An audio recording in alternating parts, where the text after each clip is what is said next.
Hi, everyone, and welcome back. I'm Adriana Monique Alvarez with Alma Publishing, and we are continuing our conversations with the contributors in Awakening, which has become an international bestseller. And I'm super excited to have Gabriela with us. Gabriela, welcome. Hi, thank you for having me. Absolutely. So, first off, tell us where in the world you're joining us from. I am just outside of Decatur, Illinois, so just central Illinois. Excellent. Well, the very first thing that I'd love for you to share is what you wrote about in your chapter and why that was important to you.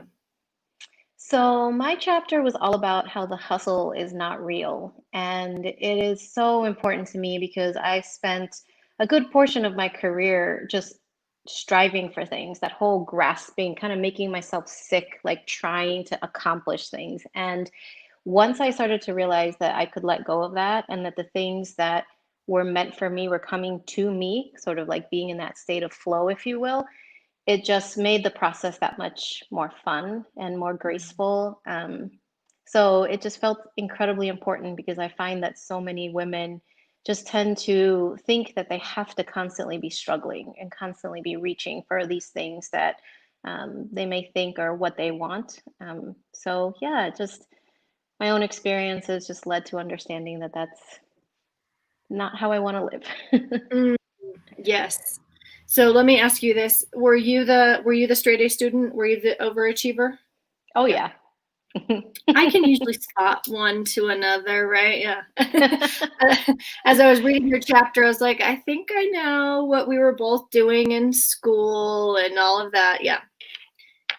And and what would you say for you was the tipping point? Because typically there's something that happens in our life that creates the change. So what was that for you?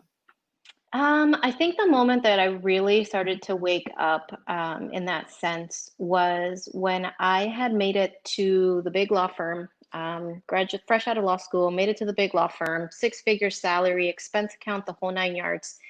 And I had an experience where I actually fell in the office. Like my heel got caught in the hem of my pants. I fell, pants everywhere, books everywhere. And a partner looked down at me, stepped over me, and kept going. And the assistants got up. They were like, "Do you need help? Are you okay?" And I was kind of like, "Okay." And I thought to myself, wow, like what was that? How is it that I worked so hard to be in the same place as this person, yet here I am when I had a very human moment, literally just walked over. And it really kind of started, things don't always happen boom right away. But that moment, it's a before and after. And after that, I just said, I am never letting somebody do that to me again. So from that moment, sort of things just started opening up, and yeah, that definitely had to be the tipping point for me. That's huge. That's huge. Hmm. So as you began, this was sort of like the beginning, yeah, the unfolding of it.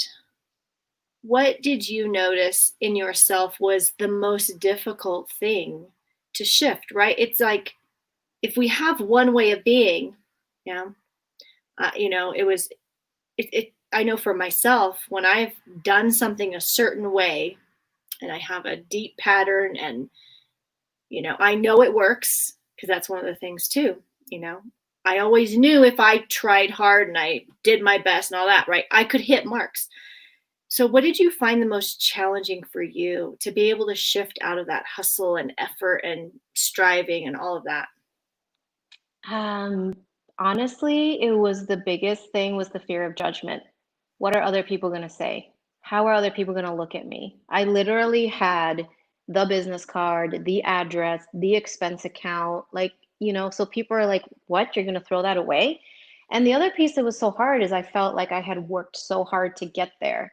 And then all of a sudden, all of these emotions, these things started shifting.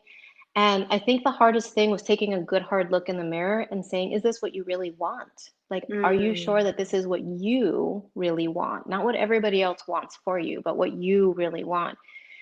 And when you have, a professional degree or even any kind of amount of whatever it is, certification, anything that it is that took a lot of time and energy and effort, it's hard to let that go because it becomes part of your identity. It's like, who am I if I am Right. not Gabriela, the attorney, right? Who am I?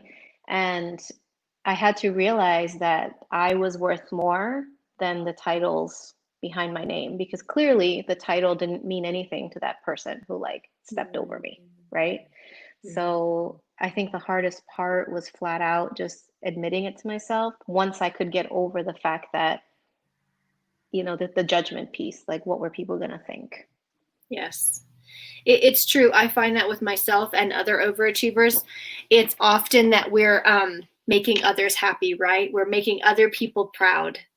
And then it's like, oh, all of that starts to come down. Now, for those who are still full out in that mode, right? I think that actually this year has been also a bit of a big slap to all of that, right? There's been so many pauses, in a sense, forced upon us. Yeah. Um, what would be your biggest recommendation or an easy first step if someone's used to achieving, used to running, used to, you know, Mm-hmm. getting those achievements, racking up the letters behind their name, all of those things, right? What's a good first step to help them begin looking at their life, who they are, and the way they behave in a different way? So I really think the first thing is really just starting to pay attention to whether something feels right or not. Sometimes with hustle, I think people might confuse that with hard work. I don't mean Mm, hard work. Hard work is necessary. Sometimes you really need to put in the time and the energy and the effort.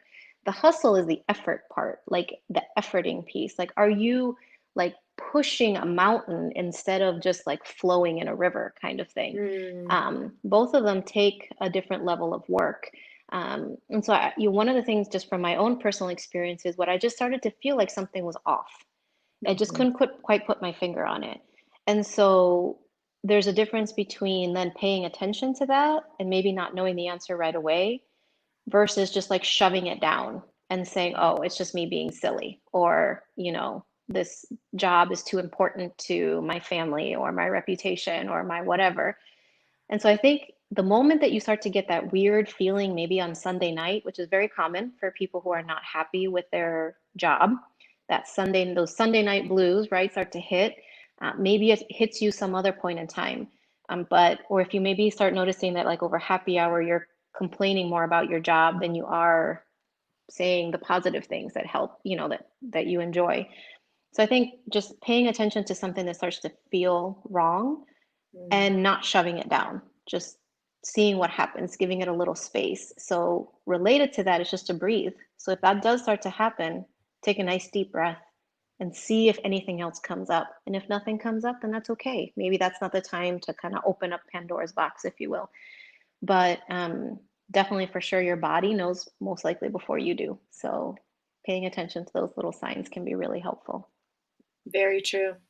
I have to say, when I, looked on your social media accounts, read your chapter, I was sort of stalking you, figuring out what you were all about. I thought, wow, it is not easy in my mind to go from being an attorney to writing about Akashic records and teaching yoga and meditation. Like, that's a pretty big leap for most people, right? To imagine. Hmm. What allowed Hmm. you to trust yourself and this journey? I just got goosebumps everywhere because I really feel that I think that I have always trusted my journey. And I think that inherent in that was the fact that I was meant to go to law school. Like, actually, that's where I met my husband. That's why I have the Mm, kids that I have. So I'm not saying that law school or being a lawyer was not part of my journey. I actually do think I trusted myself in that sense. But I also started to trust myself, and trust me, it was a process. It wasn't overnight for sure. It took a few years, but when I started to listen to myself and I started to have those feelings more often than not where I wasn't happy, then I started to pay attention to things that were just appearing. Maybe it was a book, maybe it was all of a sudden a person appeared, and I don't have any reason to know why that person came into my life. And then I just started exploring. kind of like following those breadcrumbs. And it hasn't been easy. I mean, people are looking at me and they're like, I'm sorry, what? What did you do? But then you just start to immerse yourself more with those people, and the people who love you are going to love you no matter what, right? And then the people who are just kind of there because, I don't know, they want to be in the company of a lawyer, I don't know why, eventually they'll fall away. And that's not easy either. But at the end of the day, I kept having this feeling like I had to keep going. I couldn't stay where I was. And as a result, I just followed, one breadcrumb to the next, to this training, to that training. And then ultimately things, I feel like they're finally kind of starting to come together. And it's been 4 or 5 years. Um, so yeah, it wasn't any one definitive thing, but those feelings, I just couldn't ignore them anymore. And I was just Mm, like, well, the heck with it. This isn't working. I have no idea where this is going, but I'm just going to see what happens. And ultimately, just knowing that you're supported is so invaluable because we have no idea what's next, even if we think we do. So, it's true. right? It's true. Even this was probably about a month ago, I was doing a training, and at the end, when I asked for questions, a lady said, "But what do we do with all of this uncertainty?" And I said, it was always the same level of uncertainty. We just thought we were in the driver's seat, right? Hmm. We thought we Exactly knew. right. Yeah. Exactly right. And I mean, if there's ever a time period where it's saying exactly that, you have never been in control, and now you're just really understanding that concept. And really, all we have, like I keep thinking of the movie Frozen. Frozen 2, I swear it's perfectly timed, right? Where the one song just says, "Take the next best step" or "the next right step," and that's all we really do in any given time. So when you look back on somebody's trajectory, or even when you look at someone's social media account, you see this point over here that makes a nice little, tagline, and then you see the fast forward all the way over here. But all that part in the middle is where most of us are struggling. We have no idea what we're doing. We're just trying to figure it out. And some days it's easier than others, and other days the step gets taken for you. Life You're is right. just like, this is what you're doing, whether you like it or not. Um, but you just have to keep going. If I feel there's no other way to do it. So, Mhm. It's so true. It's never going to all be laid out. It's not how it works, right? right. One And step if at a it is time. laid out, then something happens that like knocks you off your path, which is always fascinating. Right. I've got my 20-year plan, and we'll squash that. Mm-mm. So let me ask you this. When you see this journey from hustle and force and trying really, really hard to flowing and to following how your body feels, your intuition, how do you strengthen this? How do you keep from going back into learned behavior? Because, in the beginning, that's more dominant. Of course. Yeah. So I am not a scientist by any means, but I've read enough to sound like I know what I'm talking about. But it's exactly what you said. A lot of these things are just patterns. They're patterns that have been ingrained in us just because maybe we saw our parents doing this, or maybe we grew up in a culture or a society that said do this or do that. So a lot of things they're just patterns.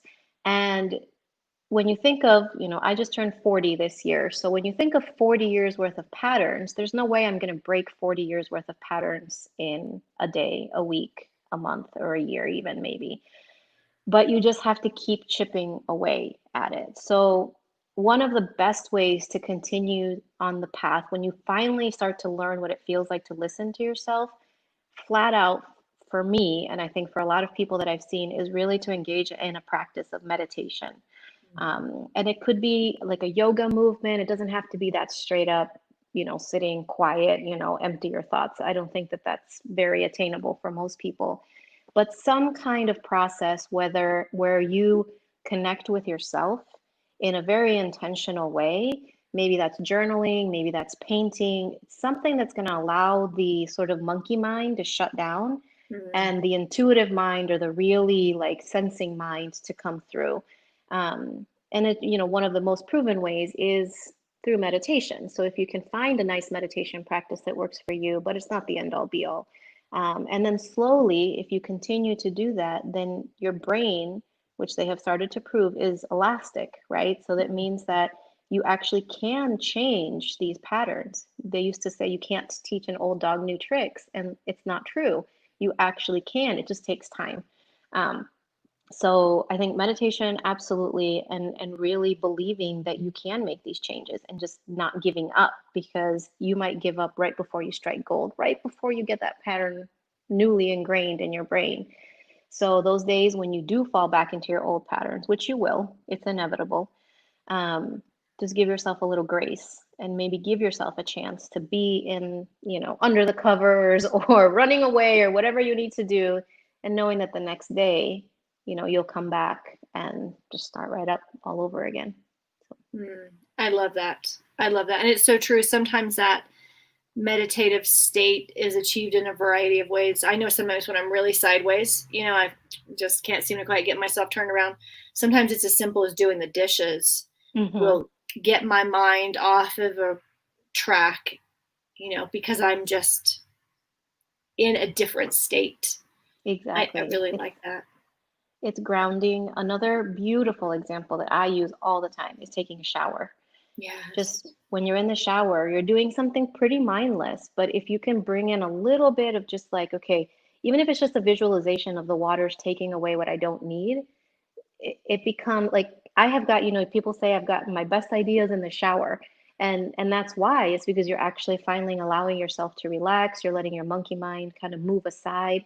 So even if sitting, cross-legged on the floor is not your thing, just know that you can bring in these meditative states in different ways. And then if you want to go deeper, then you might want to explore the more traditional practice of meditation. But I think you got to start anywhere you can, just to start seeing some of the results.